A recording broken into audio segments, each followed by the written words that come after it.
Hello, everybody. Welcome to Political Football. My name is Dave. I'm here with Scott. This week, we are going to, we are part of the Matty Ice Media Network. As always, we are going to be doing our first mock draft of the year. Now, I know a lot of people start putting out mock drafts in January, and that could be somewhat helpful, but they never end up being accurate. So we waited till we have just 1 month left. So we can This one's not going to be accurate either.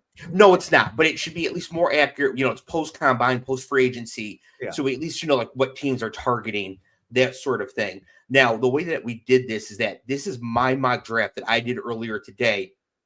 It's being revealed to Scott right now, and he's going to tell me just how hilariously bad my picks are. And that's a lot of pressure you're applying to me. Yeah. What if I don't know anything about this either? Well, I don't think that's the case. If everybody recalls, Scott is an actual football writer. He does some scouting. He understands like why arm length matters for tackles and hand size matters for quarterbacks and like pad level and butt dropping and all that other stuff. So, yeah. Yes, I do feel like if the mock draft was only wide receivers and quarterbacks, I could hold my own. But the difference between James Pierce Jr., Jalen Walker, and however you say the kid from Boston College, that's what we need your help with. So, got it. No, what I'm trying to see is how good this screen look here looks. I think this is good because people don't need to see all the choices over here because I'll just be typing them in as we go. So we're using the PFF mock draft simulator. Now, this product used to be free. Now it's behind a paywall. And when my brain is set up, I refuse to pay for something that used to be free. So we can't do trades with this one. I might for the next one bite the bullet for it because it's certainly worth it. It hurts my brain to pay for something I used to get free. So yeah, I got you. It's hard to project trades too because it's that's a tough thing. Yeah, especially this far out. As we start getting like more news about what teams are looking to do and trying to do, I think it becomes a little bit easier. Yeah, I mean, I think there's a couple of teams that you could say makes sense for them to move back a little bit, or it might make sense for this team to come up a little bit, kind of thing. But like Jacksonville's a good example of a team I think that should go back, 5 spots, kind of thing, where they may still get the player they take at 5 at 10. And the team picking at 10 might want to come up to 5 to jump the team picking at 6 kind of thing. I think that's exactly what some of these teams would be looking to do given the mock that I have here. So I do have and also this mock draft is what I think the teams are going to do, not what I think they should do. You can tell because of Abdul Carter getting drafted, and my thoughts on Penn State players. Mm-hmm. No, I'm aware.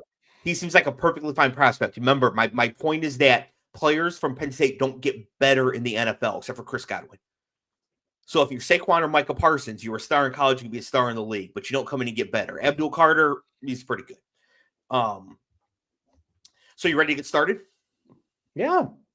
Okay. So no shock here, but I have the Titans taking Cam Ward first overall. They obviously need a quarterback. And I think they're going to actually stay. I think they're going to do this. They're going to stay here and take this. Now the Giants have signed Jameis Winston and Russell Wilson, and they're full on tankathon. I don't think they're going to trade up for Cam Ward here. I think the Titans stay here, take Cam Ward. Yeah, I think that's probably the most logical outcome. He is, of the three that are being talked about in this range, meaning like first round picks. Because let's be honest, if you're a quarterback that teams are considering in round 1, probably teams are considering them first overall, just because of how needy teams are around the quarterback position. But yeah, he has like there are moments watching him where he does things with his arm strength and just his ability to throw the ball, where you go, he's going to enter the NFL and be a top 5 arm kind of player. He has a really weird release. He has an absolute howitzer. He does. He makes throws with a lot of times it's him rolling left and just ripping throws where he doesn't need his feet set. He doesn't need like his base or his platform to be perfect to make crazy, ridiculous throws. He can do those things. But there are also times where you watch and you're like, it's man coverage. You know that because you put a guy in motion and you had somebody follow him, but you still floated the ball out into the flat anyway. Mm-hmm. When you know that the corner that's his responsibility. Like there's some of that kind of stuff where it's like you got to tighten up those kind of gaps decision wise. But from a talent standpoint, he's above all the other ones in this class, and yes. But to your Texas point, needs to do this. If he was in last year's class, he goes before Penix and Nix, after Penix and Nix. In that range with those guys. Okay. I know JJ went after Penix just because Atlanta lost their mind. So I consider JJ's having gone before, even though he didn't. And I think that's at this point, that's fair. He would have been behind, 4 of those guys. I think Ward would be. Okay. But still, a premier talent. It's hard to argue with what he did last year. But he's not a perfect prospect entering the NFL, so there are things to resolve there. Yeah, I think he's more likely than not to be either a bust or just an average whatever kind of quarterback, which is fine. Like if you have an average whatever kind of quarterback, you can make that work. Yeah. But I don't think he's very likely to be a star player in the NFL. Yeah, I mean he's an interesting player. He's got things to resolve. Yep. And he's a little older. He's played in college for 2 years at Incarnate Word. He had 2 years at Washington State. And he had his final year at Miami. Obviously, he blew up last year, but there are things he's got to clean up. But from a talent standpoint, he's a fun watch. All right, excellent. For the Cleveland Browns, I do have them taking Abdul Carter, second overall here. I think that there's 2 elite prospects in this class, Abdul Carter and Travis Hunter. And I just don't see how the Browns leave picking second without one of them. Yeah, I think that's fair. I guess I wonder, after paying Myles Garrett all that money, are you then going to sink more money into the edge position? Because pick 2 is going to get paid a lot of money. Mm-hmm. It's not Myles Garrett money, but still, it's a big investment in the position. And I mean, Carter he's one of the few very premium players in the class. I wonder if they, for other reasons, go Travis Hunter here. From a buzz standpoint, they need to be filling stadium kind of stuff. They're trying to build a stadium, player that can help on, in both sides of the ball kind of stuff.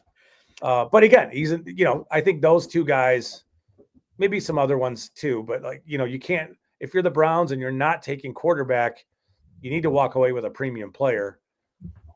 It's hard to argue it. I mean, a lot of people think he's the best player in the draft. I could see Hunter going here as well. However,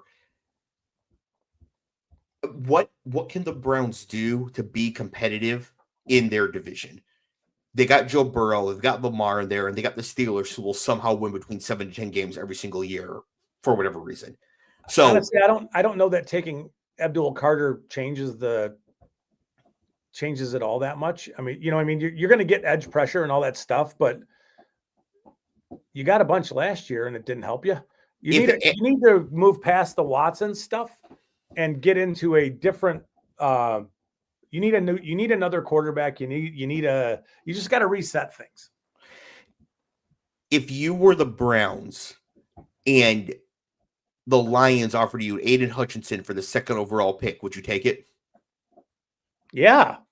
So that's what I'm saying here. Like, if you already have Myles Garrett and say Abdul Carter comes in and he's worthy of the 2nd overall pick as an edge player, all of a sudden, like, that gives you a very unique situation to have a real problem, and a problem in a way that helps counteract the strength of your opponents, your primary opponents. Yeah, that's a fair way to look at it. But I think the idea of Abdul Carter turning into Aiden Hutchinson is, do we really think that? I mean, I think Hutch was a better prospect than Carter. For one, he went to a program that develops players that get better as they get in the league. But it's the same thing. The second overall edge rusher. I mean, it's the same basic idea. So even if he's not as good as Hutch, if he's a top 8 to 10 edge rusher in the league in his second year, which he should be if he's getting picked here. Yeah. Next to Myles Garrett, Joe Burrow in the Bengals, they have Joe Burrow, Jamar Chase, T. Higgins. Like, you know what? We're going to score 50 points a game. What are the Browns going to do? Right? Well, you have to get after Joe Burrow if you want to win that. Lamar kills them. What are you going to get after him? You can get production in a similar way with Travis Hunter here, with having an elite edge player in Myles Garrett and what you would consider to be an elite prospect in Travis Hunter, who can also help you on the offensive side of the ball a little bit too. That's what I meant about getting asses in the seats. Yeah, I think Travis Hunter's playing wide receiver. I think he's gonna play wide receiver and play like obvious passing down dime situations on defense. See, I'm approaching it. I think he's going to play corner full time and have like 15 offensive plays kind of thing.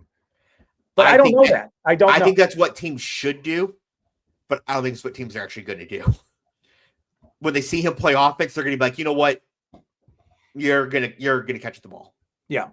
I mean, who knows? Who knows? But this is fun. It's cool. Yeah, and so that leads us into who I think the Giants are going to take, and that is going to be Travis Hunter. I think the Giants take Travis Hunter here for pretty obvious reasons. He's the best player left on the board. They clearly do not want to take a quarterback here. Why are we saying that? They signed Jameis Winston and Russell Wilson, and so. But remember, they paid Winston almost nothing, and they paid Russell Wilson for 1 year and guaranteed like $10.5 million of that. Correct. I don't think that precludes this group of decision makers. Remember who we're talking about. Yes. And how muddy this. If they do take a quarterback, we're going to look at these two signings and think they were unnecessary and weird. But that doesn't mean this group is going to not take Shedeur Sanders because they're invested in one of these guys for a year. You know what I mean? I think this group could take Shedeur Sanders. I just don't think they would take him at 3. Okay. I think we're looking at a coming up in the back end of the first round from 34. Oh, you think he's going to fall that far? Yeah, or Jackson Dart or something like that. I don't see them taking I don't think you sign Jameis Winston and Russell Wilson and then pass it with Travis Hunter on the board. I think there's maybe 5 players total that you would not pass on for a quarterback when you're in that situation now. And Hunter's definitely one of them. Also, to me, signing Jameis Winston and Russell Wilson indicates to me you are fully tanking. Like, you are trying to get the number 1 overall pick the following season. If that makes sense, because next year Arch Manning will be in the draft. I think we don't know that overall pick. We don't know that. We don't. He's just going to stay at Texas for a 4th year for no reason? It depends. I mean, this is his first year as a starter. So we got to see him play and fill in. It's same with JJ. We got to see him play and fill in as a freshman. You knew. The JJ's going for sure. Arch is coming out next year. I mean, he is, and he's going to, especially because they compare him directly to Ewers in the same system. I mean, he's going to put up massive numbers. He can run. Yeah. He is a Manning. He's coming out next year. He'll be the first overall pick next year, probably, unless there's a quarterback. Do we think Shane and Dable are tanking? And do we think that those guys are even involved in picking Arch Manning next year if they're tanking? I think that if Shane and Dable want to keep their jobs going forward, their best bet is to convince ownership that this is not the year for competitiveness. Next year is, and that they need a 2-year commitment from ownership for that. Also, should have just fired them all this year. Yeah, this is an ownership problem. We all saw the highlight of the owner going to Shane last year at the end of the year and demanding, hey, we need to see something very quick. Yes. And to me, that is, if you're tanking for Arch, you're losing your job. If you take Shedeur and groom him for a year, you can make the argument that you've invested in the future. I don't know. You know what I'm saying? No, not when Jaden Daniels is running roughshod over you. Like, in the Aiden same Daniels division. is not in this draft, though. No, but he is in their division. I know. And he was but a top 3 pick the year before, and he's going to be crushing them. Like, the only way that Brian Daboll and Joe Schoen should still have their jobs now is if they've convinced ownership it will be at least 2 years before they're competitive again. there's one other way. One other way.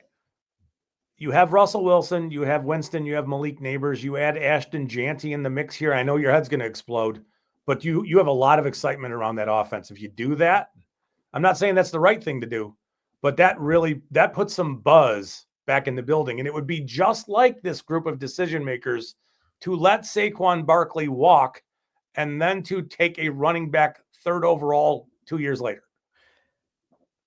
Yes, different situations though. Saquon was going to make a lot more money, and he's older and all that. Yeah, don't get me wrong. I think the people running the Giants have no idea what they're doing, basically from the top down. I think the best one out of them is actually Brian Daboll. I think he's a good coach surrounded by morons. Travis Hunter is the best player on the board. He fills actually 2 positions of need for them, whichever way they decide to do it. And he himself will bring buzz. They could also, if they execute my plan of trading up for Shedeur later, they now get Shedeur and Hunter still together, which means that they could probably get Coach Prime if they need to fire Daboll. Oh, that's a disaster, but go ahead. Yeah, but you can see where I'm going with this, right? Yeah. And then also, if I were trying to convince ownership, it's going to be like we need to be focusing on the full rebuild being done after next year's draft. Now you have Hunter and Neighbors, and then the quarterback next year. Now you're talking, right? Yeah. Like now you're really making. You have a good system for the quarterback to come into. Shedeur throwing to Neighbors or quarterback X throwing to Hunter and Neighbors in a year. Do they have a year? I guess that's what I'm saying. Is I don't know if Schoen has a year. So I obviously don't know either, but I can't see why they wouldn't just all be fired now if they hadn't been able to convince ownership that they need 2 more years, because they obviously need 2 more years. Yeah, but I mean, you could have had that conversation last year, and you had multiple quarterbacks fall into your lap last year, and you passed on them. Yeah, so, but don't get me wrong. I would have fired them probably by like the second that Jaden Daniels completed that Hail Mary against Chicago. I probably would have fired Joe Schoen. I know you didn't have a chance to take Jaden Daniels, but it's just like there were all these quarterbacks. Yeah, you invested in Daniel Jones. You let Barkley walk. I mean, there's a lot there. But I mean, at the end of the day, for your mock, Travis Hunter's a fine pick where you have him going. Yeah, I just think it makes a lot of sense there. Also, Shedeur Sanders isn't very good. For the Patriots, let me double check. Yep. I do have them taking Armand Membu out of the tackle out of Missouri, who I think is the best offensive line prospect in this class. I heard somebody say that even if the Patriots took Membu, they would still have the worst offensive line in the NFL. So I'm pretty sure they're taking offensive line. Yeah, and they have a need both tackle positions. They're, he's fine. He's fine. Yeah. I think it makes a lot of sense there. He's actually the one that I'm most convinced is going to go in their position early on outside of Cam Ward. Yeah. I think that's reasonable. Yeah. Maybe they're a little bummed a player like Abdul Carter doesn't fall to them kind of in your scenario, but you got to help your quarterback. You just drafted him last year. Yeah. Yeah. And, I knew the offensive line was bad, but when I heard that statement, I was like, oh, they're horrible.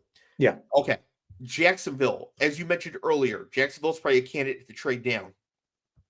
I think they could trade down and still get this player. But ultimately, I think this is the best player for them to take in the draft, given that Carter and Hunter are off the board. And that is, in fact, Ted McMillan. Yeah. Now, Ted's stock is starting to drop. A lot of people are saying that going 5th overall would be kind of rich for him. Top wide receiver prospect to me, going 5th is no longer crazy in the NFL. I do think they'll try to trade down and still get him, but Ted paired with Brian Thomas Jr. to go with Trevor Lawrence is the best thing that the Jaguars could do for their franchise right now.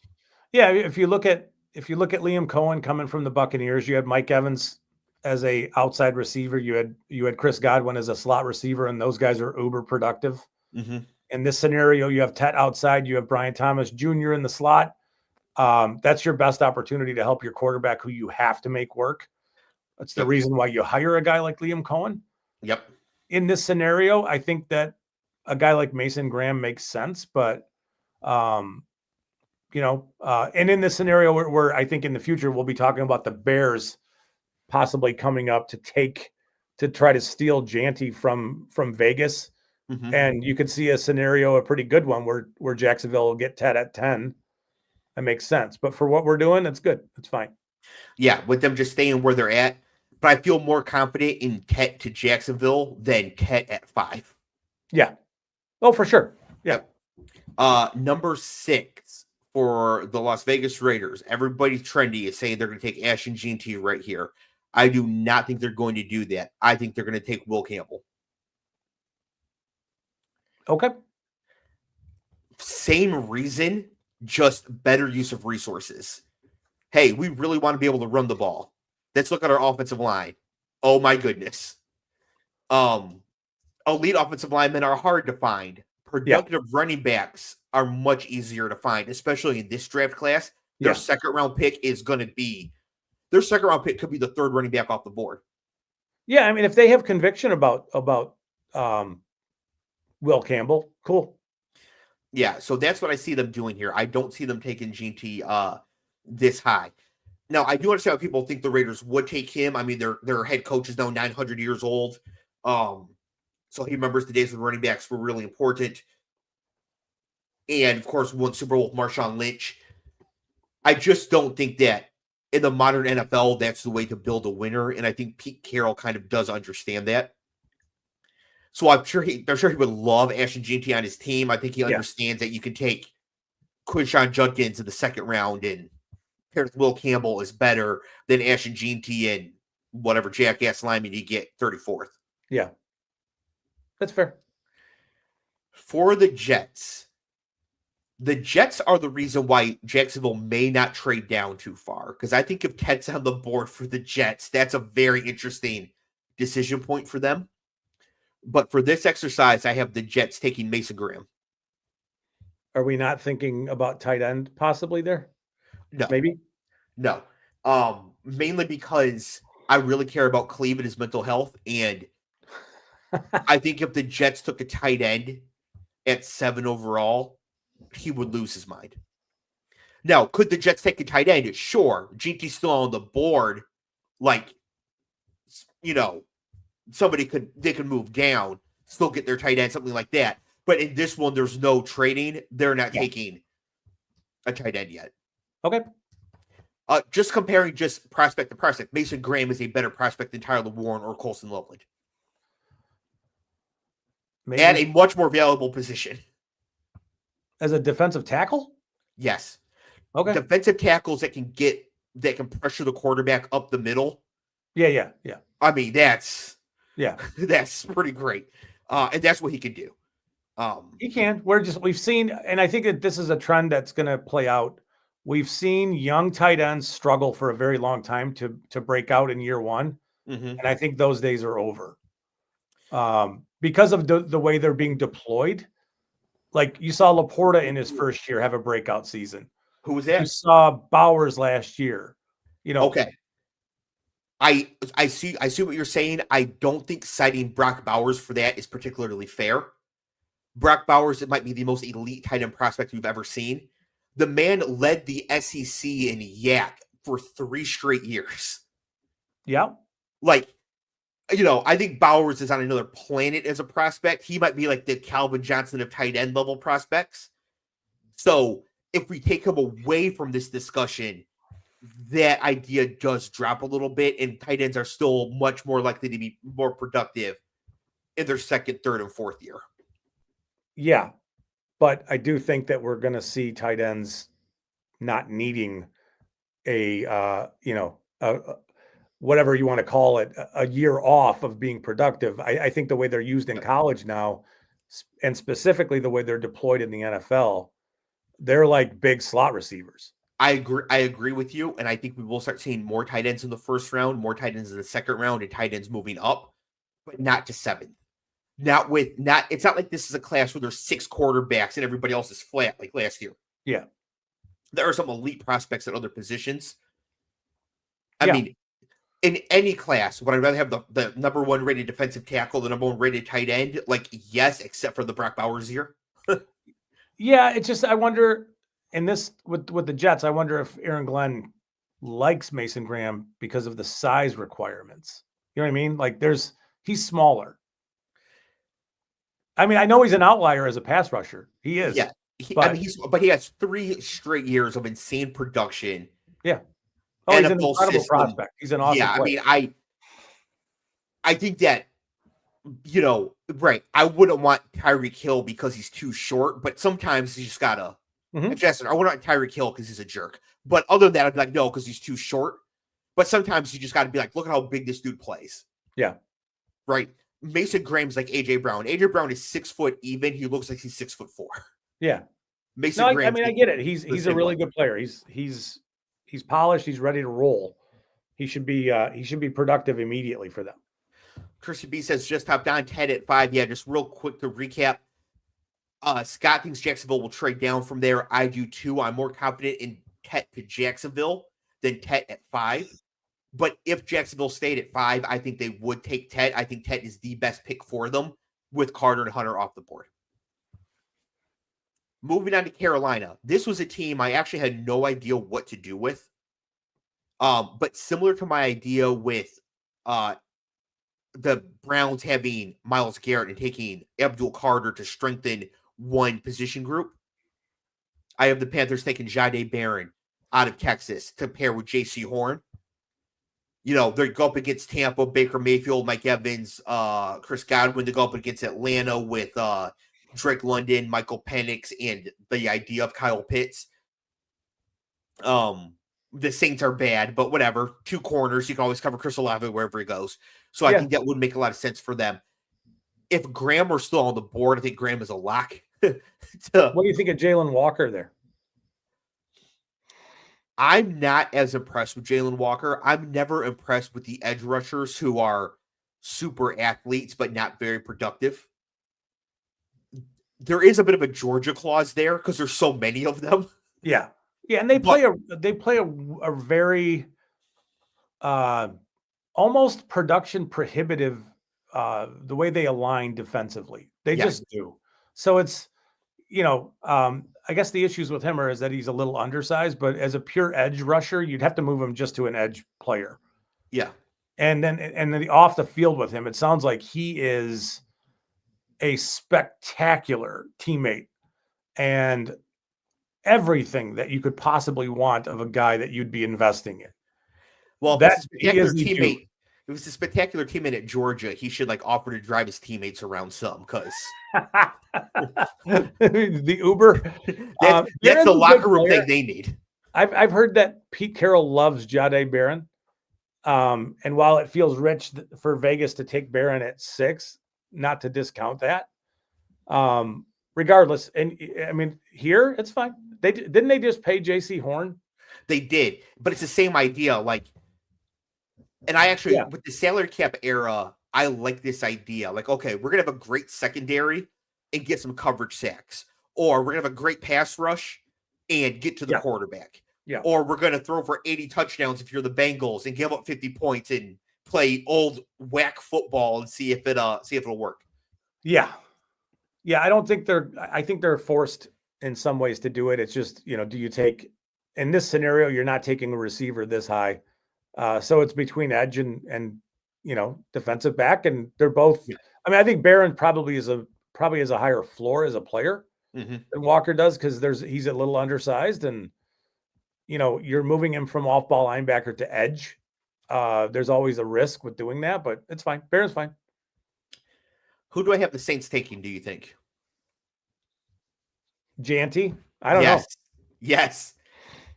I see. I think when I was going through and doing this, I did 3 of them. And if I didn't have Janty going to the Raiders, he was always going like it's the Saints.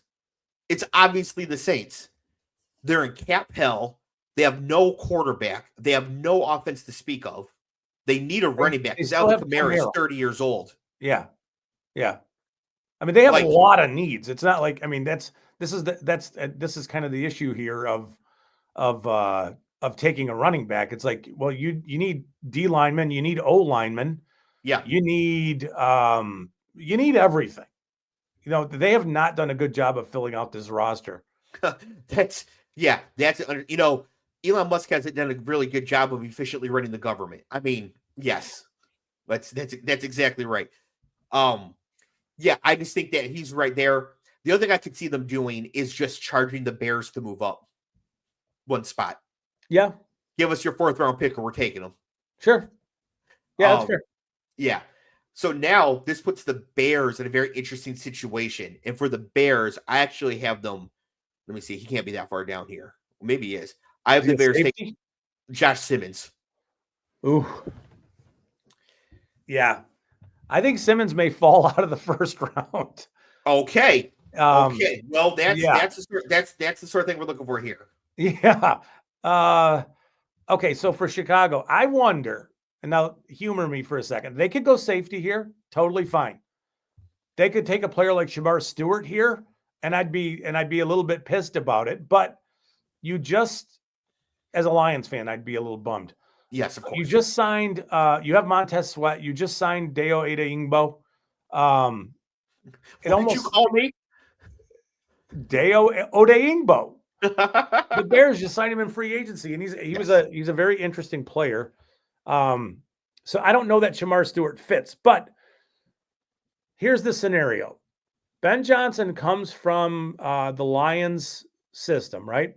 Mm-hmm. And they've done everything in their. I know what you did, and it makes sense because they need a left tackle. They do. It's really the only play. It's the only position on that offensive line that they need to fill. Right now, they have Braxton Jones. He's been a little banged up. He's okay, but he's not. They need to upgrade. Yeah. You took a player in the 3rd round out of Yale last year as a developmental guy. I wonder, based on Ben Johnson's history and knowing what Sam Laporta did for him, if they would take a tight end here and really just load up on this offense. And I know it sounds nuts, but like put Tyler Warren in that offense or Colston Loveland in that offense with DJ Moore out of the slot and O'Dunn's out wide, and you're cooking. But they need a tackle. The Lions took Sam Laporta in the 2nd round. It's like their 4th player in that draft. Yeah. Yeah. No, I get it. But it's like Laporta's presence opened up things a lot for that offense. And it just makes me wonder, would they do something like that, knowing how much a player like that could open up things for Caleb Williams? We'll see.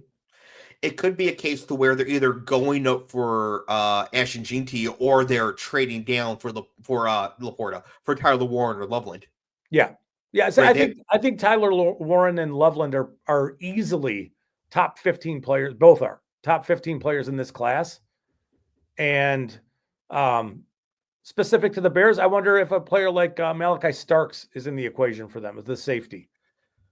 I mean, they need one, but still, you also need a left tackle. You need, I just said, and we know that Ben Johnson knows how important the offensive line is for his system and for quarterbacks. So taking a left tackle is fine. Simmons is. It's probably not going to be Simmons. Okay, we can. I doubt it because first he is coming off of a torn ACL in like November, so I don't know if he's ready to go early. And yeah, I mean he was a transfer from, I want to say, San Diego State. Thank you, Chrissy. I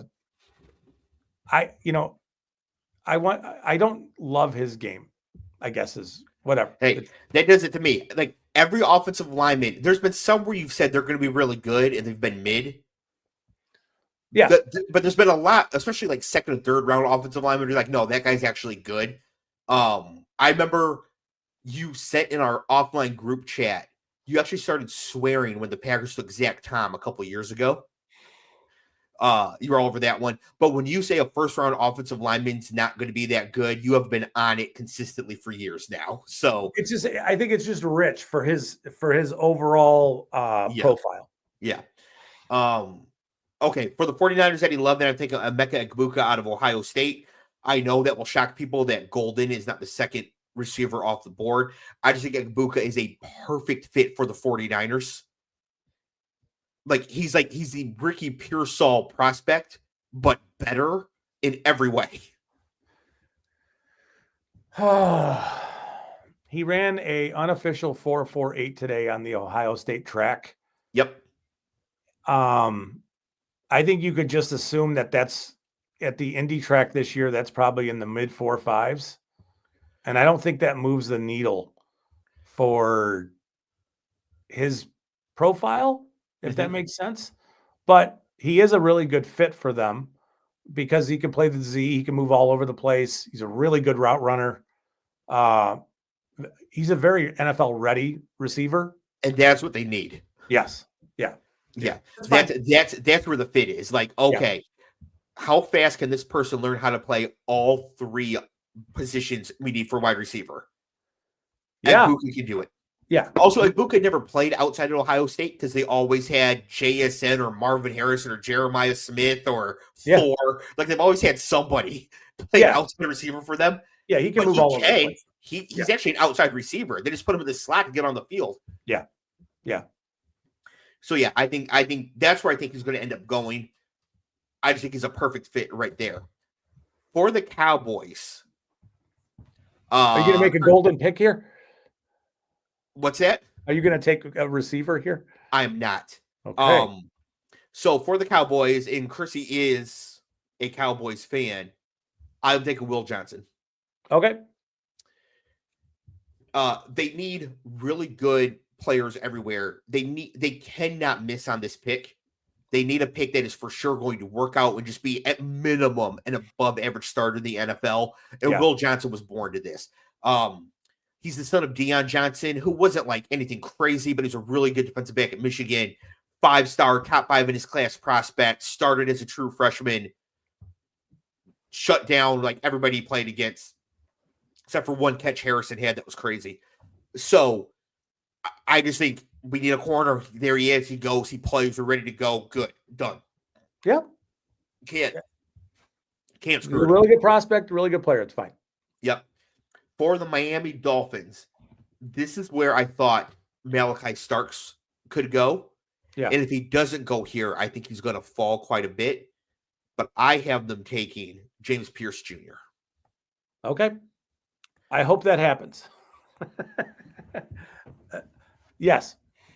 And I have them taking them for a couple of reasons. So, okay, here we go. Cowboys. No, we need a receiver. You do. There are more receivers later. You will be able to get a wide receiver. Yes. With Tet off the board, there is not a receiver prospect to the level of Will Johnson. So yes, you'll get a receiver. You're probably a lock for a receiver in round 2 if you don't take one in the first round. But Will Johnson's more valuable than Matthew Golden as a prospect. James Pierce Jr. to Miami Dolphins. Last year, Miami in the first round pick passed on Xavier Worthy for some reason I still don't understand. For Chop Robinson, who went to Penn State, so of course was not very good.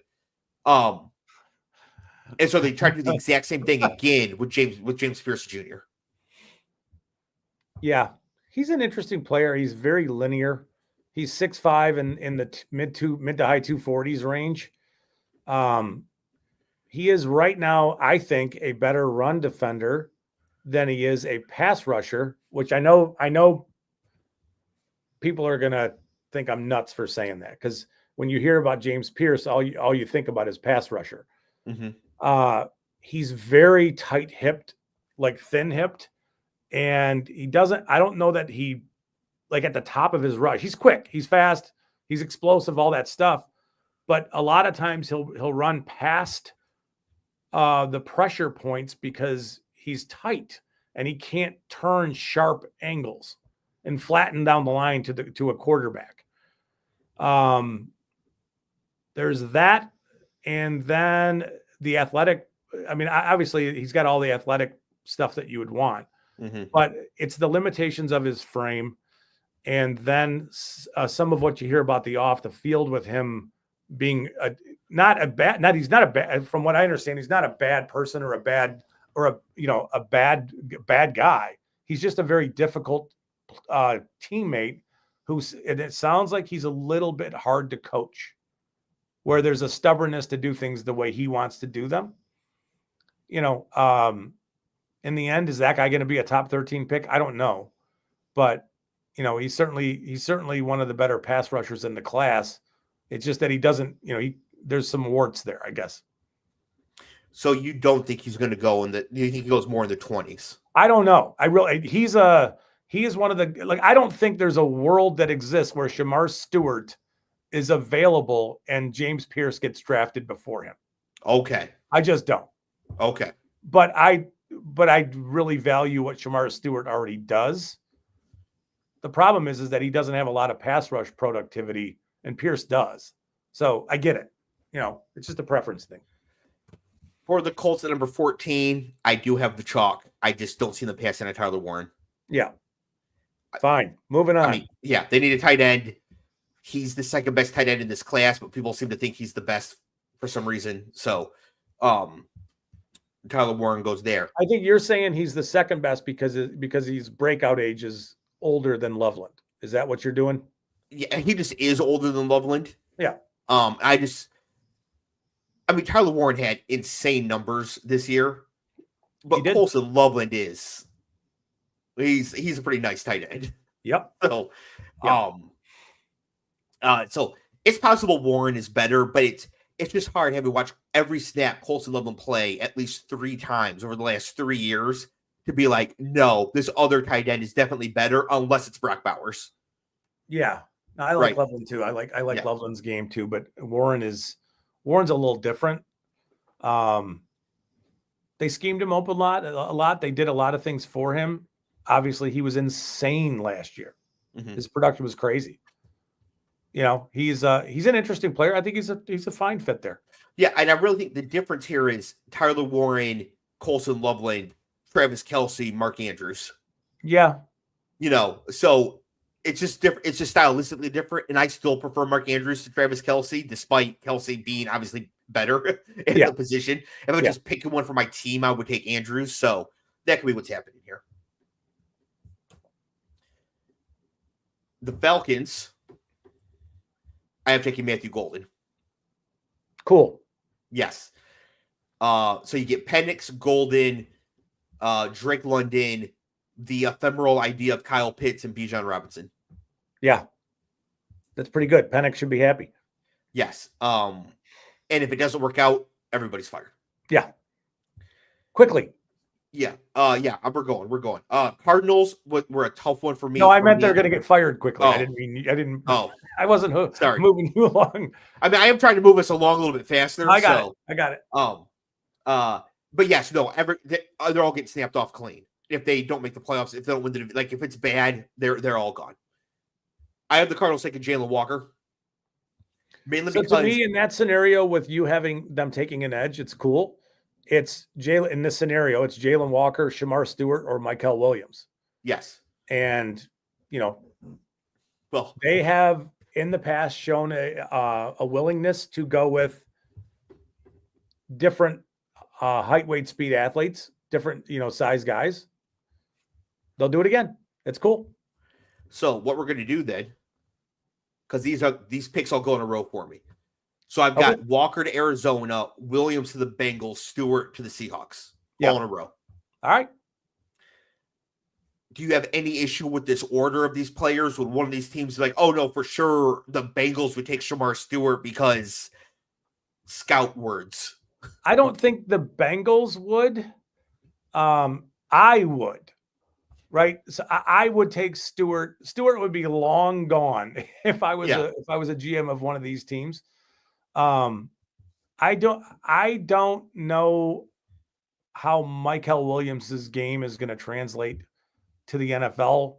Um, he's got to get some credit because Georgia plays that tight front stuff where they condense him inside.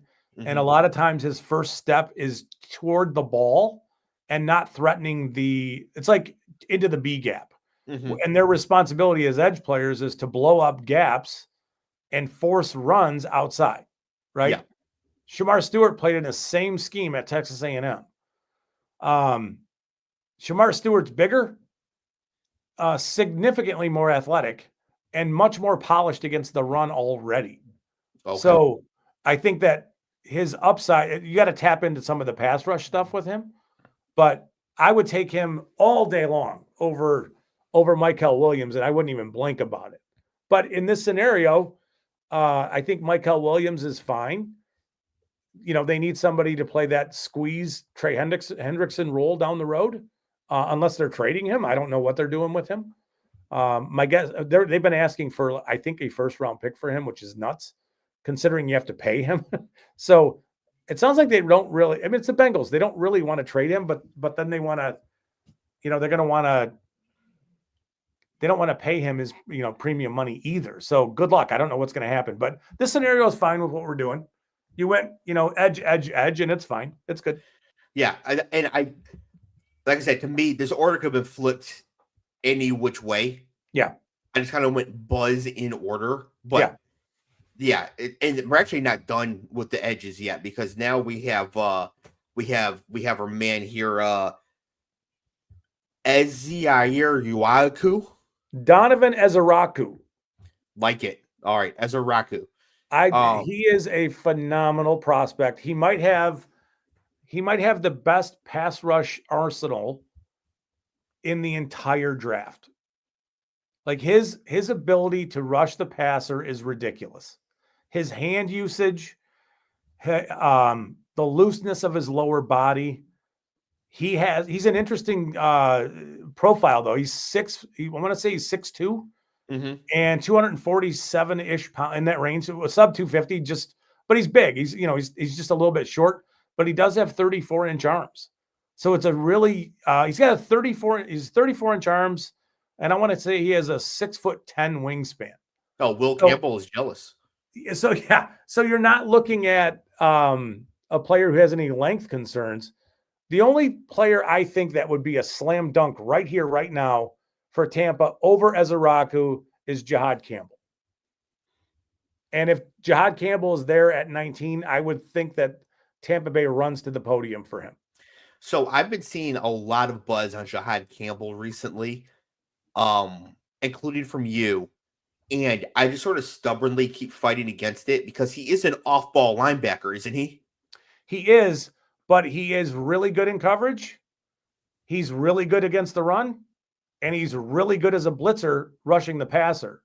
So there's a three-way utility with him where I think he has a chance to become one of the premium linebackers in an era where linebacker play doesn't matter all that much because it's hard to find guys. It's hard to find players who can do all those things. But they love those guys who run with lateral quickness. He would really help out that defense doing a variety of things, but he's good in coverage. He's not a liability. He's good.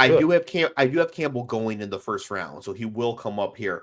Now, Jake, I'm sorry, we do have to stop at pick 21 for time concerns, so we will not be getting to the Bolts. No, I'm kidding. We're going to pass on pick 22 because they took too much time. I love it. For the Denver Broncos, again, this is what I think they're going to do, not what I think they should do. I'm thinking Omarion Hampton. Cool. Yeah. Big, fast, good runner. Been there for 3 years. Broke out as a freshman. They need a running back. It's kind of hard to argue it. It would be a totally reasonable thing to do. I think it's an awful decision. But like I can see where they're going here. Yeah. Yeah. So that's what they're going to do. The Steelers are on the clock. Here goes Shedeur. Okay. I think late first round is where Shador's window should open up. I don't think he's good enough to fly up draft boards. I don't think the positional need is enough for people to reach for him the way they did for Knicks and Penix and whatever, right? I think if the Giants were picking 9th, he's a lock to go there. You know what I mean? Yeah. I don't see him having to get going that high. This is where his window opens. I could see Pittsburgh taking him right away because who even is their quarterback right now? Mason Rudolph? Yeah, but it sounds like Aaron Rodgers and the Steelers have an agreement kind of thing, and it'll take a little time, but it doesn't prevent you from taking. Okay. So the quarterback is Mason Rudolph. Best on the team. Yeah. So yeah, if Shador's there, he's the pick. If Shador's not there, they might take Jackson Dart. They've been linked to Jalen Milroe too. They do love their shitty quarterbacks. It's bizarre. How do you let Justin Fields walk out the door and then draft Jalen Milroe? I don't know. Oh, that's right, because you're Mike Tomlin and you're actually overrated, don't know what you're doing. You just got front-loaded with Hall of Famers. I worry about Shador playing in the weather in Pittsburgh. Arm strength concerns, hand size concerns. The hand size pops up every once in a while when Colorado ran RPOs. Yeah. Where he would struggle to get the ball out on time. Yeah. Dart has the same kind of concerns, though. He doesn't have a big arm either. So there's sort of like, good luck. This could be a place where Starks could go, the safety. But for what you're doing, it's fine. It's okay. Moving on to the Los Angeles Chargers, they trade out of the first round. No, the Los Angeles Chargers just put Loveland in there and let's move along. Yeah, they take Colson Loveland. Yeah. Loveland should probably be gone by now. Yeah. And if he's not, there's no way Jim Harbaugh passes him up. Harbaugh loves this guy. Plus, he was like a receiver in Idaho that only Michigan went and found. I mean, they're not passing on Loveland. Position of need, like it's just perfect if it works out. So that'll make Liam happy because Liam wanted them to take either Mason Graham or Colson Loveland, and Mason Graham will not be there at 22. No. Because if he is, the Lions are trading up to 20 to take him. Yeah. For the Green Bay Packers, I have them folding the franchise and leaving me alone. Good with it. But since they're probably not going to do that, I'm taking Mike Green, the edge from Marshall, mainly because he's the one I know the least about, so he's got the most chance to suck, in my opinion, and that's what I want. He is an interesting player, explosive, powerful, all that stuff. He's cool. But why was he still at Marshall? Why not NIL to a real school? I don't know. I'm not sure. I want to say he started at Virginia and then went to Marshall. So he'd already transferred. I don't know. I don't know what his story was. There's some off the field that people talk about with him. I don't know how old some of that stuff is. I don't know how impactful some of that stuff is. I don't know. Okay. And I have the Vikings making a very smart pick. They're taking Derek Harmon. Yeah.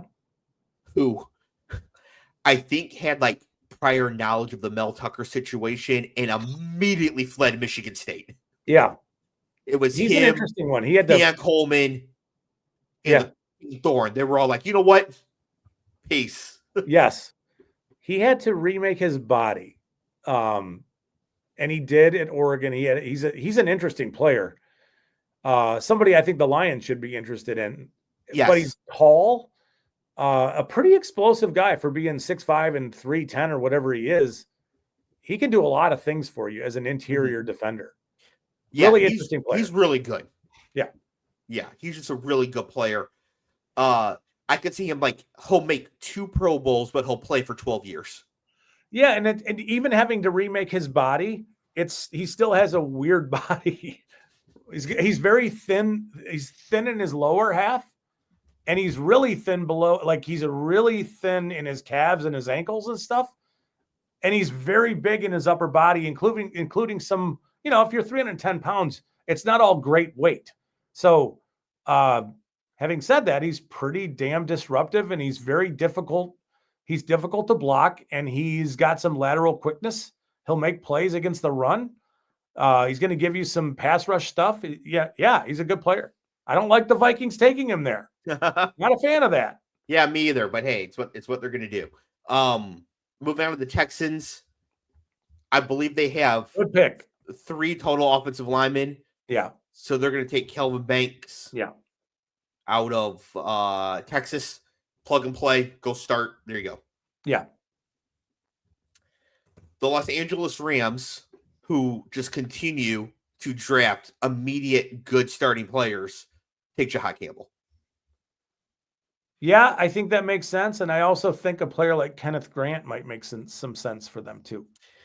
It's funny. I was actually picking between those two. Yeah. And I was just like, they already have Fisk and Rookie of the Year, defensive end. Jared Verse. Florida State. Jared Verse. Yeah. Like kind of line. Yeah. I was like, Toby Turner, they just don't have a big nose presence. Yeah. So I get somebody in behind them. Yeah. I thought Jahad Campbell was good value there. And this is about the right place in the draft to take a position like that. Yeah. Baltimore, I know, needs an offensive lineman. Yep. But they don't need one of the tackle positions because they just resigned Ronnie Stanley. So I have them taking Gray Zabel here, who I think could also play guard. I think his future in the NFL is as a center. The Ravens aren't a good pick because they have well, it's just, I mean, he played tackle. He's played all over the place on that offensive line in a pro system. As a tackle, I don't think there's any chance he can hold up as a tackle athletically. He's powerful enough to do all those things. Yeah. But there's a little bit of out of control in how he in his movements and how he plays, especially against power. Mm-hmm. And then he goes to the Senior Bowl and he looks like a guy who handles power pretty easily. So, it's interesting, but in the end, I think he will be a pretty versatile player who can play all over the place. But if you told me he was a future top 5 center in the NFL, I would not be surprised a bit. Okay. But well, if he's going to play guard, that's fine. Yeah. That means the Ravens are a horrible fit if he's going to be a center because they already have one. But yeah, I think he's actually going to be a guard in the NFL, and I think that's what the Ravens need, and they always just draft these good players ready to go. Which brings us, sir, to the Detroit Lions. Who'd have the Detroit Lions taken? Nick Scorton? I don't know. Absolutely not. Who are you have taken? Kenneth Grant. Okay. He is, and then I think fans would be pissed. Of the Lions? Yes, because he's not Michigan fans. They'll be so excited. He's not going to step in front of DJ Reader and take snaps from Reader. It's an investment in the future. He's not going to play anything. He's not going to play as a 3 tech. He would be a backup for DJ Reader, period. I don't think it's a bad idea because Reader is like 30 years old. I mean, his time is very limited. And you have to rotate your defensive linemen. And the Lions had 47 defensive players on IR by the end of last season. They did. They did. I get it. They brought in Roy Lopez, who I believe is the guy they're expecting to spell Reader. But, I'm not going to argue too much about it. He's a good player. He's a good prospect. I think that if heading into the Bills game last year for the Lions, to get Mason Graham, Will Johnson, and Grant on the Lions right then, I would have given 6 years off the end of my life. Like, don't do that. So to get him in the first round and not have to do that, yeah, I think it's a great pick. And also, no Michigan fans going to be upset about this. It's not immediate help. That's all. See, I disagree. I think it is immediate help because the ability to rotate your linemen is important, especially as Reader gets older. Mm-hmm.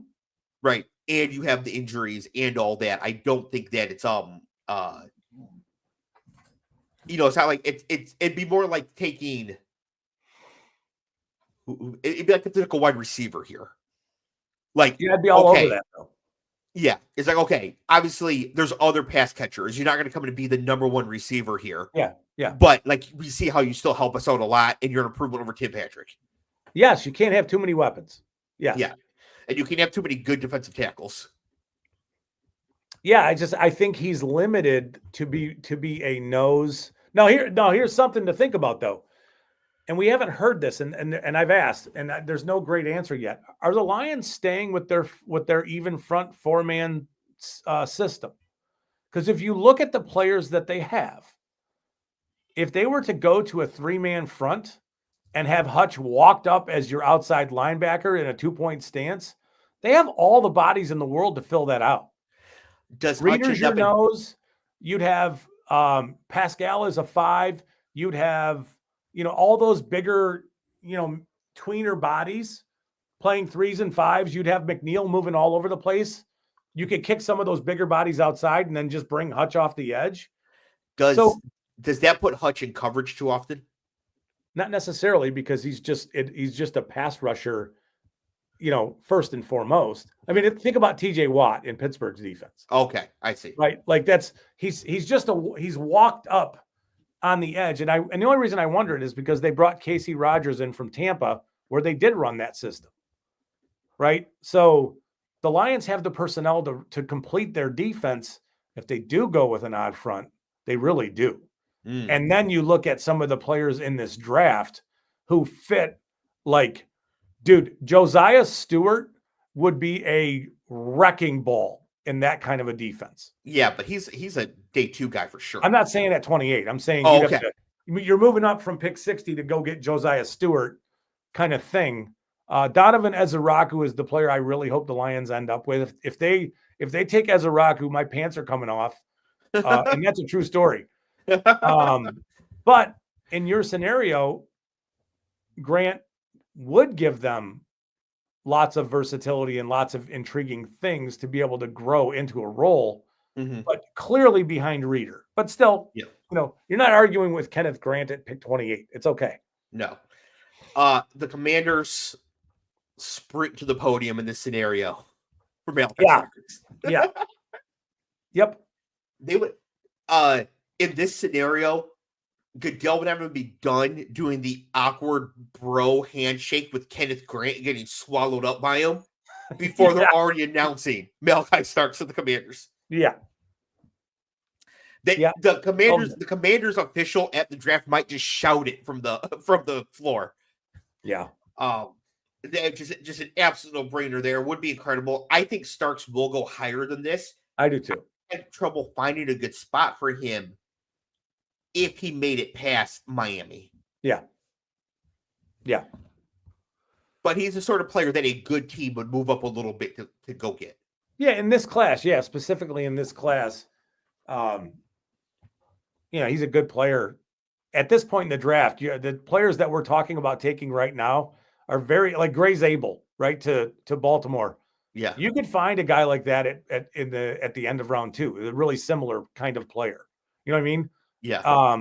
You're going to find, like, as the draft wears on, the players that you're taking in the late 20s are going to be real similar to players you're going to take for the next 30 or 50 picks.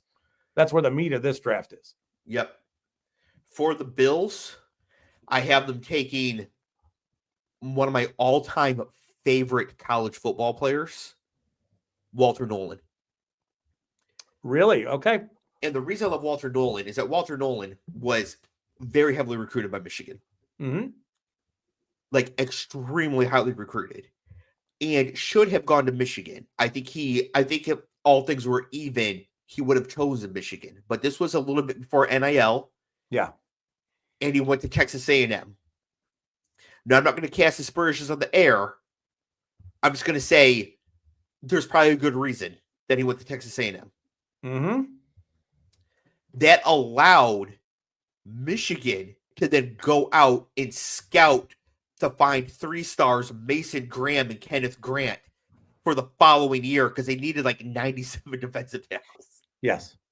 So thank you so much, Walter Nolan. First, congrats on the bag. Yep.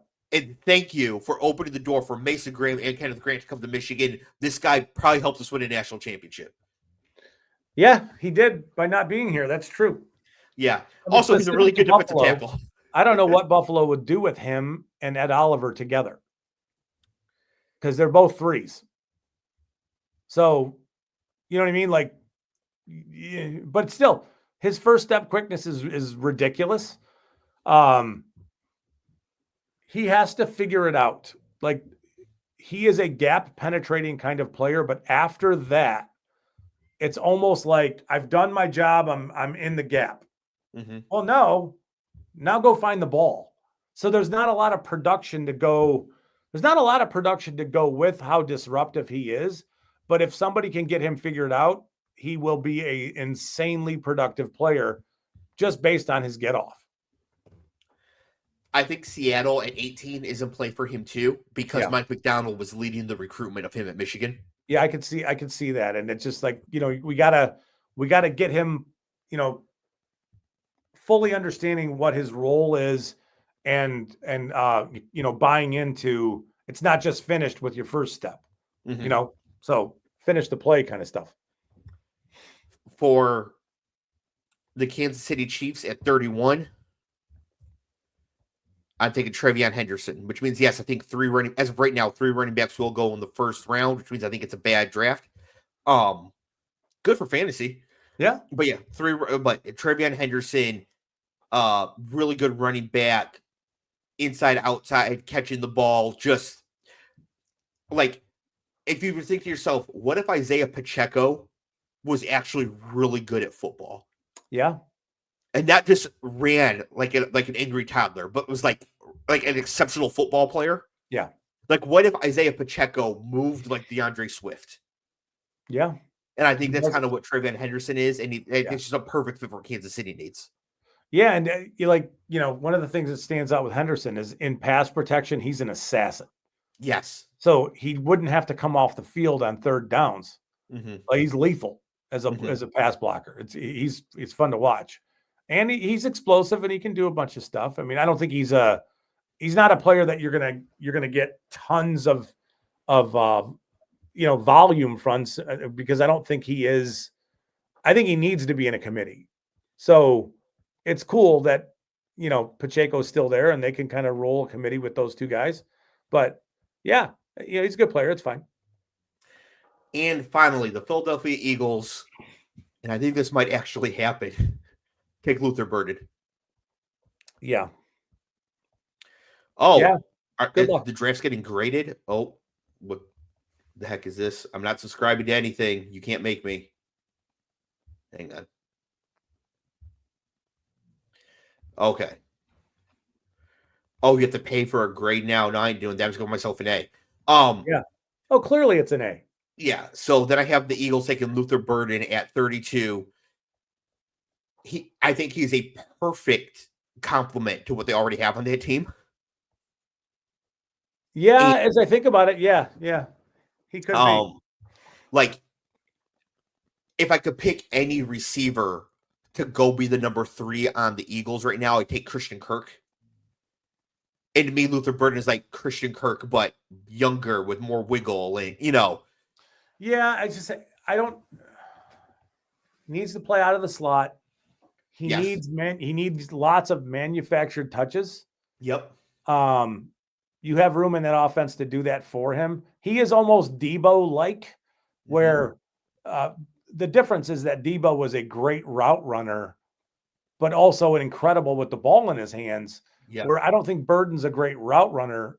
He's raw there, but for a guy who's 6 foot and 200 pounds and runs 4.4, he's very hard to tackle.